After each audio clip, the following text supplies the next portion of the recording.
If someone turned this life into a screenplay, Hollywood might reject it for seeming unbelievable. How could one immigrant live 3 extraordinary lives, ruling the world of sports, shaping the action movie era, and rising to become California's highest elected leader, all within a single lifetime? To many, he represents the ultimate American dream. Yet monuments are made of stone, and this story is made of flesh, blood, and hidden struggles. Behind the billion-dollar smile stood an intense desire to escape a painful past. That determination built an empire, but it also placed everything he valued at risk. The world saw the Terminator, but not the husband who led a secret life for 14 years, or the fragile patient struggling to breathe after a serious surgery. What is the real price of relentless ambition? And where did that powerful inner fire begin? To understand the legend, we must step away from Hollywood's bright lights and return to a shattered nation. Arnold Alois Schwarzenegger was born on July 30th, 1947, in the small village of Thal, near Graz. The Austria he entered was not filled with hope. It was still recovering from World War II, occupied by foreign forces and weighed down by national sorrow. In the Schwarzenegger home, there was no electricity, no central heating, and no indoor plumbing. Water came from a well, even during the bitter winter months. Yet the cold was not the hardest part of life there.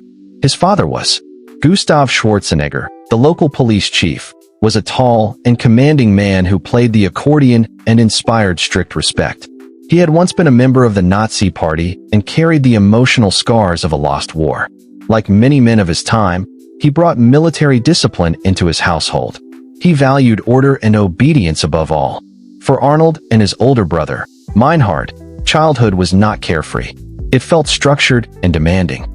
Their father often set the brothers against each other in athletic contests, praising the winner and overlooking the other. Most of the time, Meinhard was favored. Arnold was often brushed aside. His father dismissed his dreams, criticized his physique, and, during heated moments, discipline became physical. Years later, Arnold recalled having his hair pulled and being struck with a belt, sharing the memory without self-pity. He would say it was simply how life was then. Where Meinhard struggled under the pressure and later faced a tragic life marked by alcohol and a fatal car accident, Arnold responded differently. The hardship did not break him, it hardened him. He began to see his family, his village, and even his country as places where he did not quite belong. He felt like an outsider in his own home. He later said he always sensed he was meant for something greater, that he was different. That belief needed direction, a clear path forward. He found that direction in a dark movie theater in Graz.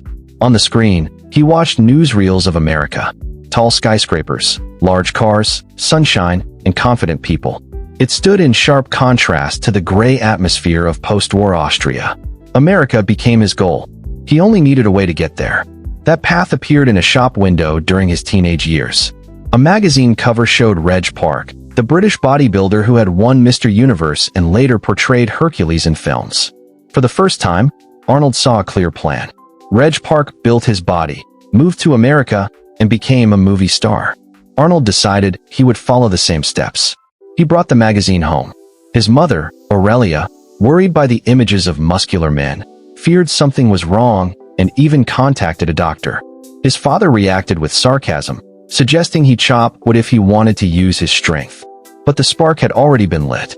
Arnold trained with an intensity that unsettled others.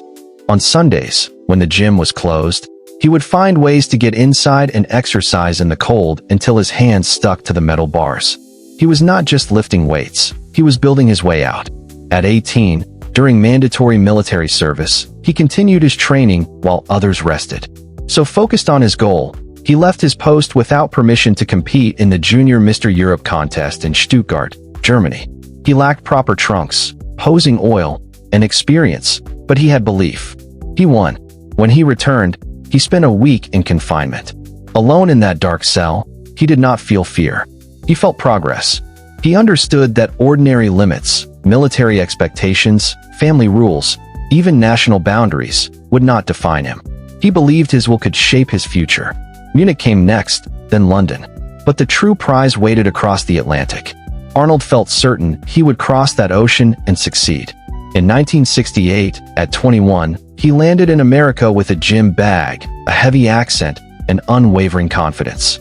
Joe Weider, a leading figure in bodybuilding, had invited him, seeing great promise in the young Austrian.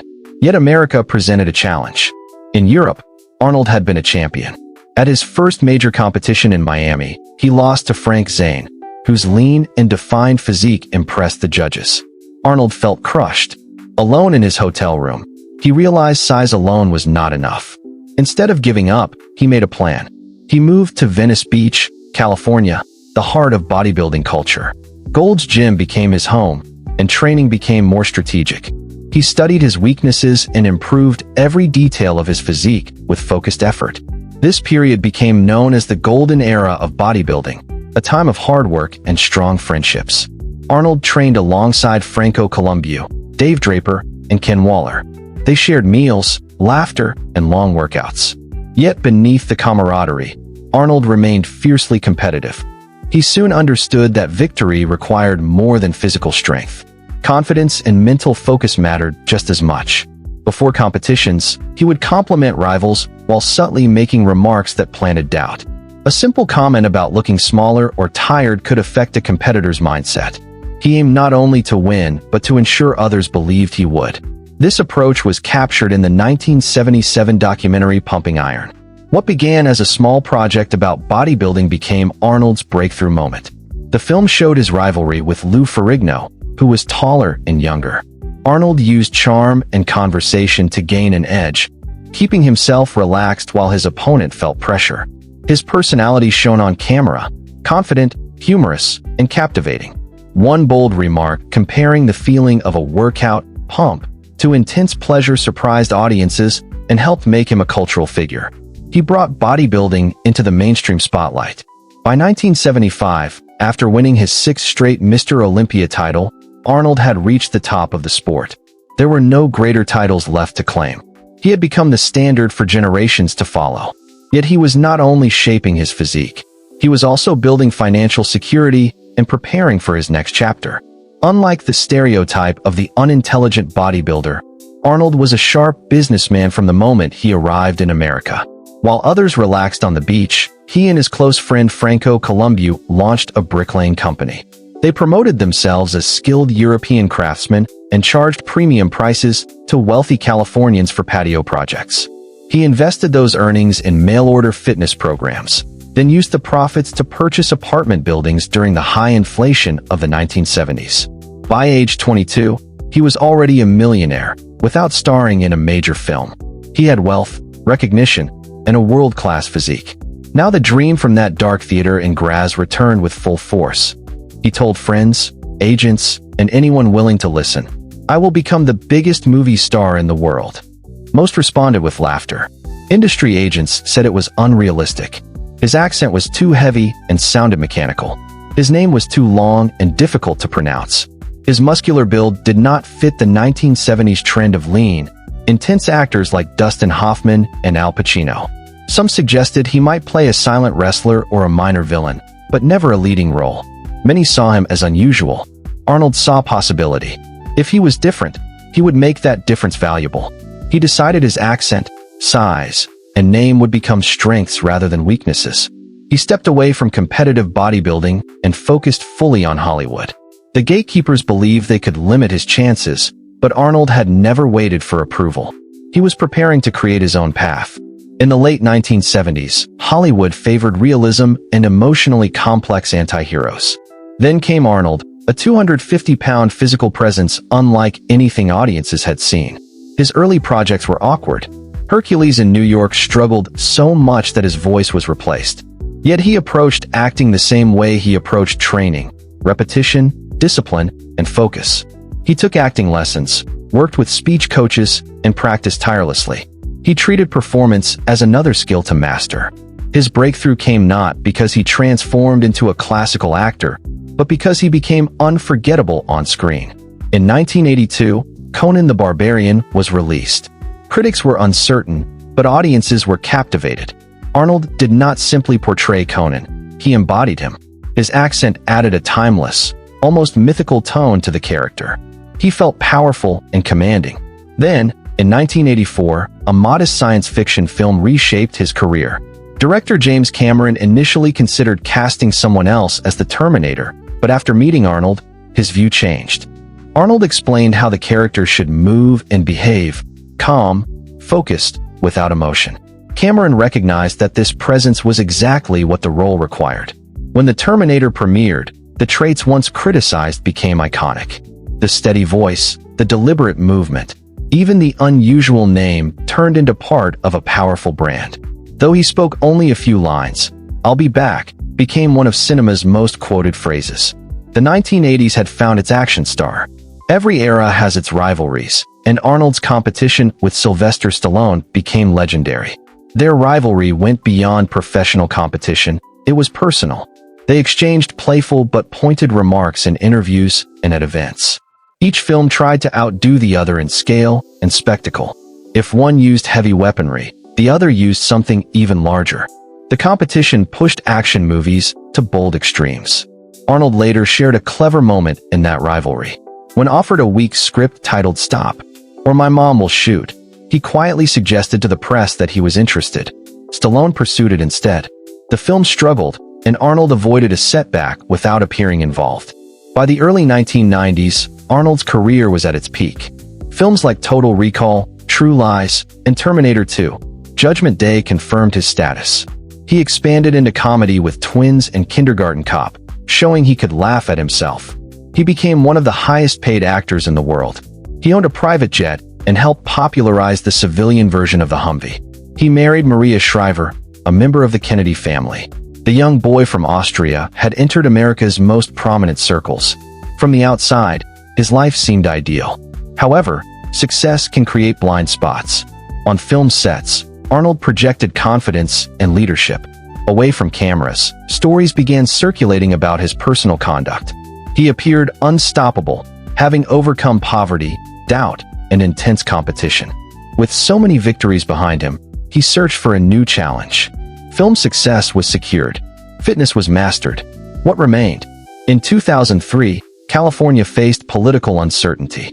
Governor Gray Davis was undergoing a recall election, and the situation felt dramatic. Arnold announced his candidacy during an appearance on The Tonight Show with Jay Leno. Many observers dismissed it as a publicity move. Critics argued he lacked political experience. Yet they underestimated his ability to energize large audiences. His campaign felt dynamic and highly visible. He used symbolic gestures and memorable phrases to communicate his message. Voters were drawn to his confidence and straightforward style. In a surprising and decisive outcome, Arnold Schwarzenegger was elected governor of California. The Governator era had begun. It marked another remarkable chapter in his journey. The immigrant who could not run for president had achieved one of the nation's most influential state offices. He held power, recognition, financial success, and a respected family name. Yet history often reminds us that pride can precede difficulty. While action heroes can defeat opponents on screen, real life demands accountability. Challenges were already forming close to home.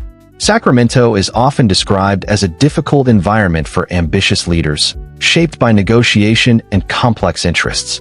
Arnold approached governing with the same determination he had shown in sports and film. He believed strong leadership and public support could drive change. He created informal spaces for conversation with lawmakers, inviting them to connect directly and find agreement. At times, his bipartisan approach brought results. As a Republican married into a Democratic family, he positioned himself as socially moderate and fiscally cautious. He gained international attention, particularly for advancing environmental policies that placed California at the forefront of climate action. He also supported major infrastructure investments, reinforcing his image as a bold and unconventional leader. He served as an action hero governor, traveling to wildfire sites and earthquake zones, offering reassurance when the state felt uncertain. However, politics does not follow a movie script. In films, the hero defeats the villain and the story ends. In public office, opponents challenge you in court, unions protest, and voters reconsider their support. By 2005, the excitement surrounding his leadership had faded. Arnold backed several ballot measures aimed at reducing union influence, and labor groups responded with strong resistance. They presented him not as a champion, but as overbearing. Nurses, teachers, and firefighters, professionals widely respected by the public, stood in opposition. The measures failed, and Arnold faced a rare public setback. It was his first major defeat since his early bodybuilding days. As he had done before, he adjusted. He acknowledged mistakes, shifted toward a more centrist approach, and rebuilt support. In 2006, he won re-election, reminding critics that he remained a formidable campaigner. Yet his second term proved far more difficult. The 2008 global financial crisis struck California with severe impact. The state faced major budget shortfalls, and Arnold had to approve deep spending reductions, including in areas he valued. His approval ratings dropped sharply. When he left office in January 2011, the departure was quiet. He appeared worn down, and the public mood was strained. While political challenges played out in public, a far more personal struggle unfolded privately. Throughout his years in office, Arnold separated different parts of his life. There was the governor, the actor, and the husband. Yet another hidden chapter existed, one that carried serious consequences. For years, a sensitive truth remained within his household. Mildred Baena, the family's longtime housekeeper, had given birth to a son, Joseph, in 1997. Over time, the resemblance between Arnold and the child became increasingly noticeable. Rather than confront the situation openly, Arnold provided financial support and avoided discussion. He convinced himself that silence could contain the issue. Maria Shriver, a journalist and member of the Kennedy family, valued honesty and dignity. As Arnold focused on governing, their marriage quietly weakened. Maria endured personal losses with the passing of both parents and grew increasingly aware of unanswered questions. After Arnold left office, the protection of political status no longer applied. In a counseling session, Maria directly asked whether Joseph was his son. Arnold confirmed that he was. In that moment, the private truth became undeniable. When the news became public in May 2011, the reaction was immediate and widespread. Media outlets across the country covered the story extensively. The revelation that he had fathered a child outside his marriage deeply affected his family and public image. Maria moved out, and their 4 children, Catherine, Christina, Patrick, and Christopher, faced intense public attention. The carefully built image of stability and success was shaken. Arnold later described this period as the lowest point of his life, acknowledging the pain caused to those closest to him. Professional consequences followed. Some projects were paused or canceled, and endorsement partnerships ended. Determined to rebuild, Arnold returned to acting. He announced his comeback confidently, but the entertainment landscape had shifted. Films such as The Last Stand, Sabotage, and Maggie struggled at the box office. Audiences had embraced a new era of superhero franchises. Now in his late 60s, Arnold no longer carried the same invincible aura. Commentators questioned whether his time at the top had passed. Still, he persisted. He trained rigorously and revisited the Terminator series with Terminator Genesis, striving to remain relevant. In March 2018, at age 70, Arnold entered Cedars-Sinai Medical Center for what was expected to be a routine heart valve procedure, similar to one he had undergone in 1997. He anticipated a quick recovery. Instead, complications arose during surgery. Doctors had to perform emergency open-heart surgery to correct the issue.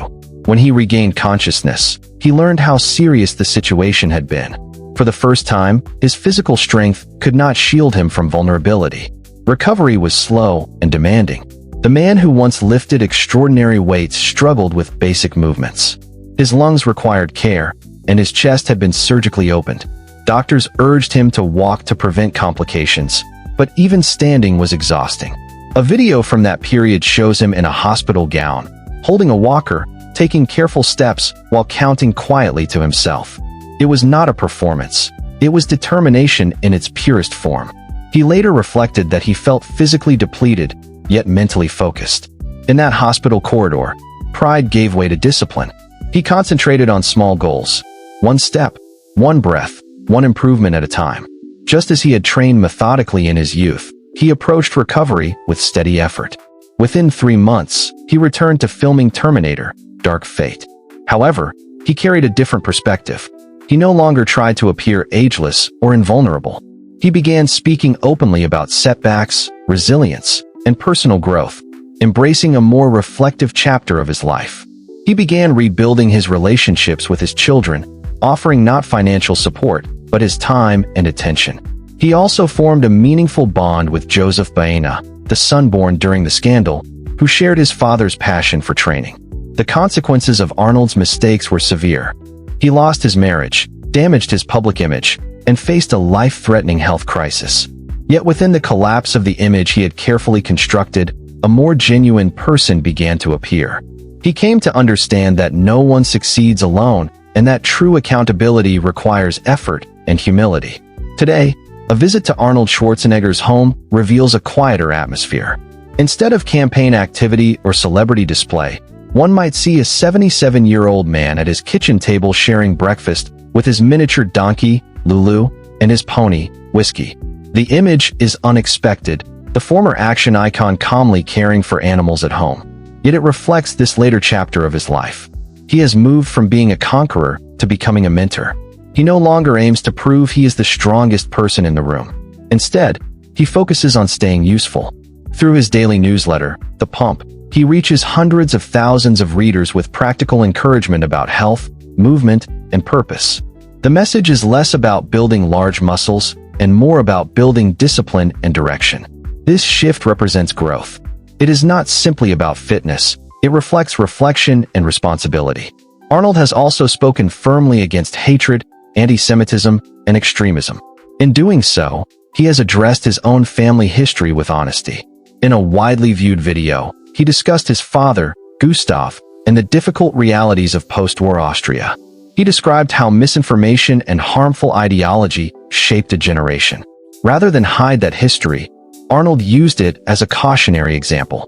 He warned young people about the dangers of anger and radical thinking, explaining that such paths lead only to suffering. It was one of his most sincere public moments, not a performance, but a candid reflection. Regarding his family, time has brought gradual healing. Although Arnold and Maria Shriver lived separately for many years before formally concluding their marriage, they remained connected as grandparents and parents. He is often seen with his children, expressing pride unrelated to career achievements. His relationship with Joseph has also grown openly and positively. They train together and share common interests, building a connection grounded in honesty rather than secrecy. Arnold Schwarzenegger's life demonstrates the strength of determination. He showed that vision and discipline can transform circumstances. He proved that an immigrant with a distinctive name and accent could shape American culture. Yet perhaps his most valuable lessons come from his setbacks. Physical strength fades with time. Financial success cannot restore lost trust. Positions of authority do not eliminate personal responsibility. Ultimately, he is not just an icon, but a person who experienced both major victories and serious mistakes. Now, as he spends quiet evenings at home watching the California sunset, he appears focused on what lies ahead rather than dwelling on regret. For him, there is always another step to take and another way to contribute. The young boy from Thal who once dreamed of opportunity did more than find success. He embodied the complexity of ambition itself, determined, imperfect, resilient. If he could speak to that young boy today, he might not offer advice about lifting weights or winning elections. He would likely share the values he emphasizes now. Work hard, ignore discouragement, and once you reach success, create opportunities for others. Real strength is not measured by what you can carry alone, but by how many people you can help rise with you. What lesson stands out most from Arnold's journey? His discipline, adaptability, or resilience after failure? Share your thoughts below. If this story resonated with you, consider supporting our channel for more documentaries about influential figures who shaped the world. And remember, progress requires effort. No one climbs upward by standing still.